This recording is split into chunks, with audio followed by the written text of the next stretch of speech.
Plus P സോഫ്റ്റ്വെയറിൻ്റെ അകത്ത് നമുക്ക് GST report എങ്ങനെ നോക്കാം. GST റിപ്പോർട്ടിൻ്റെ അകത്ത് ഇപ്പോൾ ഞാൻ പരിചയപ്പെടുത്താൻ പോകുന്നത് HSM wise report B2B B2C എങ്ങനെ എടുക്കുമെന്നതിനെ കുറിച്ചാണ്. അതിനുവേണ്ടി Ctrl F4 എന്ന് പറയുന്ന ബട്ടൺ പ്രസ് ചെയ്യുക. Ctrl F4 പ്രസ് ചെയ്ത് കഴിഞ്ഞാൽ ഇങ്ങനെ റിപ്പോർട്ട് ലഭിക്കുന്നതാണ്. ഇപ്പം നമ്മൾ നോക്കുന്നത് HSM വൈസ് റിപ്പോർട്ടാണ്. HSM വൈസ് റിപ്പോർട്ട് നോക്കുന്നതിന് ആദ്യം നിങ്ങൾ HSM മാസ്റ്റർ എന്ന് പറയുന്ന ഓപ്ഷൻ ക്ലിക്ക് ചെയ്യുക. HSM മാസ്റ്റർ ക്ലിക്ക് ചെയ്ത് കഴിഞ്ഞാൽ നിങ്ങൾ പ്രൊഡക്റ്റ് മാസ്റ്ററിൽ ടൈപ്പ് ചെയ്ത് കൊടുത്തിരിക്കുന്ന HSM കോഡ് എല്ലാം ക്രിയേറ്റ് ആയിട്ടുണ്ടോ എന്നുള്ളതൊന്ന് കൺഫേം ചെയ്യാവുന്നതാണ്. കൺഫേം ചെയ്ത് നിങ്ങൾക്ക് HSM കോഡ് ക്രിയേറ്റ് ആയിട്ടില്ല എന്നുണ്ടെങ്കിൽ ഒന്ന് റീഫ്രഷ് എന്ന് പറയുന്ന ബട്ടൺ പ്രസ് ചെയ്യുക. റീഫ്രഷ് എന്ന് പറയുന്ന ബട്ടൺ പ്രസ് ചെയ്ത് ഒരു കുറച്ച് നേരം വെയിറ്റ് ചെയ്തതിനു ശേഷം ഒന്ന് എക്സിറ്റ് ബട്ടൺ ക്ലിക്ക് ചെയ്യുക. അപ്പോൾ നിങ്ങൾ ക്രിയേറ്റ് ചെയ്തിരിക്കുന്ന, അതായത് പ്രൊഡക്റ്റ് മാസ്റ്ററിൽ ടൈപ്പ് ചെയ്ത് കൊടുത്തിരിക്കുന്ന HSM കോഡുകൾ ഒന്ന് ക്രിയേറ്റ് ആവുന്നതായിരിക്കും. അതിനുശേഷം ഒന്ന് Ctrl F4 അടിക്കാം.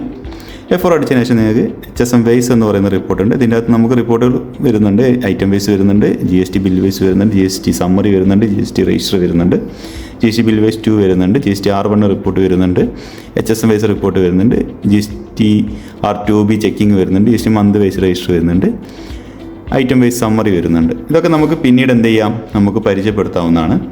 പിന്നെ നിങ്ങൾക്ക് Ctrl F4 വർക്ക് ചെയ്യുന്നില്ല എന്നുണ്ടെങ്കിൽ, നമ്മൾ പുതിയ വേർഷൻ ആണെന്നുണ്ടെങ്കിൽ നിങ്ങൾക്ക് GST എന്ന് പറയുന്ന ഒരു മെനു ഉണ്ടായിരിക്കുന്നത്. അത് ക്ലിക്ക് ചെയ്താൽ നിങ്ങൾക്ക് ഈ റിപ്പോർട്ട് കാണാവുന്നതാണ്. ഇപ്പോൾ നമുക്ക് HSM വൈസ് റിപ്പോർട്ട് പരിചയപ്പെടാം. HSM വൈസ് ക്ലിക്ക് ചെയ്യുക. ക്ലിക്ക് ചെയ്ത് കഴിഞ്ഞാൽ നിങ്ങൾക്ക് ഇങ്ങനെ ഒരു ഓപ്ഷൻ വരും. നിങ്ങൾക്ക് ഇവിടെ മന്ത് പ്രീവിയസ് മന്ത് ആണോ അല്ലെങ്കിൽ ഫിനാൻഷ്യൽ പീരീഡ് ആണോ ലാസ്റ്റ് ഫിനാൻഷ്യൽ, നിങ്ങൾ നോർമലി നമ്മൾ എല്ലാ റിപ്പോർട്ടും എടുക്കുന്ന പോലെ തന്നെ നിങ്ങൾക്ക് ഇവിടെ എന്ത് ചെയ്യാം, ഇവിടെ കാണിക്കാവുന്നതാണ്. എല്ലാ റിപ്പോർട്ടുകളും ഞാൻ പരിചയപ്പെടുത്തി തരാം. നമുക്ക് ഇത് നോക്കാം. പ്രീവിയസ് മന്ത് ക്ലിക്ക് ചെയ്താൽ നിങ്ങൾ പ്രീവിയസ് അടിച്ചിരിക്കുന്ന മന്താണ്. നോർമലായിട്ട് നമ്മൾ എനേബിൾ ചെയ്തിരിക്കുക പ്രീവിയസ് മന്ത് ആയിരിക്കും. കാരണം കഴിഞ്ഞ മാസത്തെ റിപ്പോർട്ട് എന്താണോ അതാണ് നമ്മൾ കൊടുക്കേണ്ടി വരിക. അപ്പോൾ പ്രീവിയസ് മന്ത് ഓൾറെഡി അവിടെ എനേബിൾ ആയിരിക്കും. അതല്ലെങ്കിൽ ഫിനാൻഷ്യൽ ഇയർ ആണ് വേണ്ടി ഫിനാൻഷ്യൽ ക്ലിക്ക് ചെയ്യാവുന്നതാണ്. മന്ത് ക്ലിക്ക് ചെയ്താൽ മന്ത് ക്ലിക്ക് ചെയ്യാവുന്നതാണ്. ഇപ്പോൾ ഞാനിവിടെ ഡേറ്റ് കൊടുക്കുന്നത് 3-ാം മാസമാണ്. അപ്പോൾ 01 ഡേറ്റ് പാറ്റേൺ ഇങ്ങനെ തന്നെ കൊടുക്കണം, അല്ലെങ്കിൽ നിങ്ങൾക്ക് ഇൻവാലിഡ് ഡേറ്റ് എന്നുള്ള മെസ്സേജ് വരുന്നതായിരിക്കും.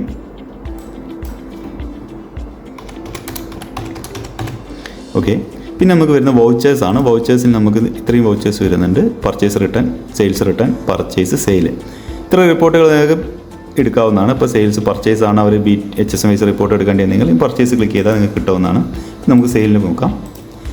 പിന്നെ വരുന്നത് ഫിൽറ്റർ ബൈ ആണ്. നിങ്ങൾക്ക് ഓരോ പാർട്ടി ഇൻഡിവിജ്വലായിട്ട് പാർട്ടി എല്ലാ ഐറ്റം വൈസ് അങ്ങനെ നിങ്ങൾക്ക് ഇൻഡിവിജ്വലായിട്ട് ഫിൽറ്റർ ചെയ്യണമെന്നുണ്ട്. 2 ഓപ്ഷൻസ് ഇവിടെ വരുന്നുണ്ട്. ടാക്സ് പെർ വെച്ചിട്ട് 17% മാത്രമുള്ള HSM കോഡ് ഫിൽറ്റർ ചെയ്യണമെന്നുണ്ടെങ്കിൽ ഇവിടെ 15% മാത്രം ഫിൽറ്റർ ചെയ്യാം. ഇതൊക്കെ നിങ്ങൾക്ക് ആവശ്യാനുസരണം അങ്ങോട്ടും ഇങ്ങോട്ടും ചേഞ്ച് ചെയ്യാവുന്നതാണ്.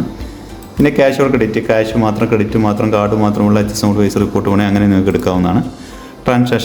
ട്രാൻസാക്ഷൻ ഫ്രീ, ഡിസ്കൗണ്ട് കൊടുക്കുന്ന അങ്ങനത്തെ നിങ്ങൾക്ക് ഫിൽറ്റർ ചെയ്യേണ്ട ആവശ്യങ്ങളൊക്കെ ഇവിടെ നമ്മൾ ചൂടെ കൊടുത്തിട്ടുണ്ട്. പിന്നെ ലിസ്റ്റഡ് ബൈ എന്ന് പറയുന്നത് നിങ്ങൾക്ക് നോൺ GST, ഓൺലി GST. ഈ നോൺ GST എന്ന് പറഞ്ഞു കഴിഞ്ഞാൽ നിങ്ങൾ GST ഇല്ലാത്ത കസ്റ്റമേഴ്സ്, അതായത് B2C കസ്റ്റമേഴ്സിന് കൊടുത്തിരിക്കുന്ന HSM വൈസ് റിപ്പോർട്ട് ഫിൽറ്റർ ചെയ്യാൻ വേണ്ടിയിട്ടാണ്. ഓൺലി GST എന്ന് പറയുന്നത് നിങ്ങൾക്ക് GST നമ്പർ മാത്രം കൊടുത്തിരിക്കുന്ന കസ്റ്റമേഴ്സിനെ ഫിൽറ്റർ ചെയ്യാൻ വേണ്ടിയിട്ടാണ്. പിന്നെ നിങ്ങൾക്ക് സമ്മറി എന്ന് പറയുന്നത് സമ്മറൈസ് ചെയ്യാൻ വേണ്ടിയിട്ടാണ്. പിന്നെ മെർജിങ് ചെയ്യുന്നത്, മെർജിങ് യൂണിറ്റ് എന്ന് പറയുന്നത് സെയിം യൂണിറ്റിൽ വരുന്ന HSM കോഡുകൾ മെർജ് ചെയ്യാൻ വേണ്ടിയിട്ടാണ്.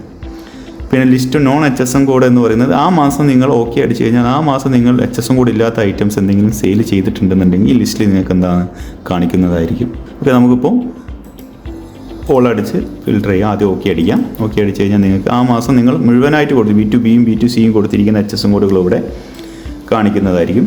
നിങ്ങൾക്കത് ഫിൽറ്റർ ചെയ്യണമെന്നുണ്ടെങ്കിൽ ഇവിടെ ലിസ്റ്റ് ബൈ ക്ലിക്ക് ചെയ്ത് നോൺ GST ക്ലിക്ക് ചെയ്ത് കഴിഞ്ഞാൽ ഇവിടെ നിങ്ങൾക്ക് GST നമ്പർ ഇല്ലാത്ത കസ്റ്റമേഴ്സിന് കൊടുത്തിരിക്കുന്ന B2Cക്ക് കൊടുത്തിരിക്കുന്ന റിപ്പോർട്ട് ഇവിടെ ഷോ ചെയ്യുന്നതാണ്. ഷോ ചെയ്ത് കഴിഞ്ഞാൽ നിങ്ങൾക്ക് ഇവിടെ F2 Excel എന്ന് പറയുന്ന ഓപ്ഷൻ ക്ലിക്ക് ചെയ്ത് കഴിഞ്ഞാൽ എക്സൽ ആകുന്നതായിരിക്കും.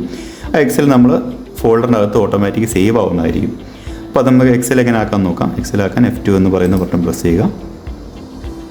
പ്രസ് ചെയ്തൊരു ക്വസ്റ്റ്യൻ വെയിറ്റ് ചെയ്ത് കഴിഞ്ഞാൽ നിങ്ങൾക്ക് D+P ഫയൽസിലാണ് നമ്മളത് സേവ് ആവുന്നത്. GST HSM വൈസ് റിപ്പോർട്ട് തന്നെ ആയിരിക്കും ഉണ്ടാവുക. അപ്പോൾ നമ്മൾ ആദ്യം ചെയ്യേണ്ടത് നമ്മൾ ആ ഫോൾഡറിൽ പോയിട്ട് HSM വൈസ് റിപ്പോർട്ട് റീനെയിം ചെയ്യുക എന്നുള്ളതാണ്. കാരണം റീനെയിം ചെയ്തില്ല എന്നുണ്ടെങ്കിൽ നമുക്കത് B2B നമ്മൾ അപ്ലോഡ് ചെയ്യുന്ന സമയത്ത് അത് ഓവറേറ്റ് ചെയ്ത് പോകാൻ സാധ്യതയുണ്ട്. അപ്പോൾ നമുക്ക് ആദ്യം അതെങ്ങനെ റീനെയിം നോക്കാം. വേണ്ടി നമ്മൾ സോഫ്റ്റ്വെയർ ഒന്ന് മിനിമൈസ് ചെയ്ത് നമ്മൾ സോഫ്റ്റ്വെയർ ഐക്കൺ സെലക്ട് ചെയ്ത് കഴിഞ്ഞാൽ മൗസിൻ്റെ റൈറ്റ് ബട്ടൺ അടിച്ച് കഴിഞ്ഞാൽ നമുക്കിവിടെ ഓപ്പൺ ഫയൽ ലൊക്കേഷൻ എന്ന് പറയുന്ന ഓപ്ഷൻ കിട്ടും. അത് ക്ലിക്ക് ചെയ്യുക. നമ്മൾ ഫോൾഡർ ഓപ്പൺ ചെയ്ത് കഴിഞ്ഞാൽ നിങ്ങൾക്ക് ഫയൽസ് എന്ന് പറയുന്ന ഒരു ഫോൾഡർ കാണാം. ഈ ഫോൾഡറിനകത്തായിരിക്കും നമ്മൾ ഫയൽ സേവ് ആയി കിടക്കുന്നത്. നമ്മൾ എല്ലാ റിപ്പോർട്ടുകളും നിങ്ങൾ F2 Excel ക്ലിക്ക് ചെയ്യുന്ന സമയത്ത് ഓട്ടോമാറ്റിക്കലി നമ്മൾ GST R1 ആയിക്കോട്ടെ എല്ലാ റിപ്പോർട്ടുകളും ഓട്ടോമാറ്റിക്കലി ഈ ഫയലിലോട്ടായിരിക്കും സേവ് ആവുക. അപ്പോൾ ഫയൽ എന്ന് പറയുന്ന ഓപ്ഷൻ ക്ലിക്ക് ചെയ്യുക. ഫയൽ ക്ലിക്ക് ചെയ്ത് നിങ്ങൾക്ക് ഇവിടെ ഇങ്ങനെ GST HSM വൈസ് റിപ്പോർട്ട് അത് ക്ലിക്ക് ചെയ്ത് എഡിറ്റ് ചെയ്ത് റീനെയിം ബട്ടൺ ക്ലിക്ക് ചെയ്യുക. മൗസിൻ്റെ റൈറ്റ് ബട്ടൺ അടിച്ച് ഇവിടെ എന്ത് ചെയ്യാം, നിങ്ങൾക്ക് തൽക്കാലം B2C എന്ന് പറയുന്നൊരു പേര് കൊടുക്കുകയാണ്. B2C ഓക്കെ കഴിഞ്ഞു. നമുക്കത് റീനെയിം ചെയ്ത് വെച്ചു. അതിനുശേഷം +P ഓപ്പൺ ചെയ്ത് വീണ്ടും നമുക്ക് എന്ത് ചെയ്യാം, GST മെനു ക്ലിക്ക് ചെയ്തിട്ട് എങ്ങനെ വരും നോക്കാം. GST ക്ലിക്ക് ചെയ്താൽ നിങ്ങൾക്ക് ഇവിടെ ഇങ്ങനെ മെനു കാണിക്കുന്നതായിരിക്കും. ഇതിൽ HSM വൈസ് റിപ്പോർട്ട് എടുക്കാം. Ctrl F4ഉം GST എന്ന് പറയുന്നതും ഒരേ റിപ്പോർട്ടുകളാണ്. അത് Ctrl F4 നിങ്ങൾക്ക് വർക്ക് ചെയ്യുന്നില്ല എന്നുണ്ടെങ്കിൽ ഈ മെനു യൂസ് ചെയ്യാവുന്നതാണ്. HSM വൈസ് റിപ്പോർട്ട് എടുക്കുക. HSM വൈസ് റിപ്പോർട്ട് എടുത്ത്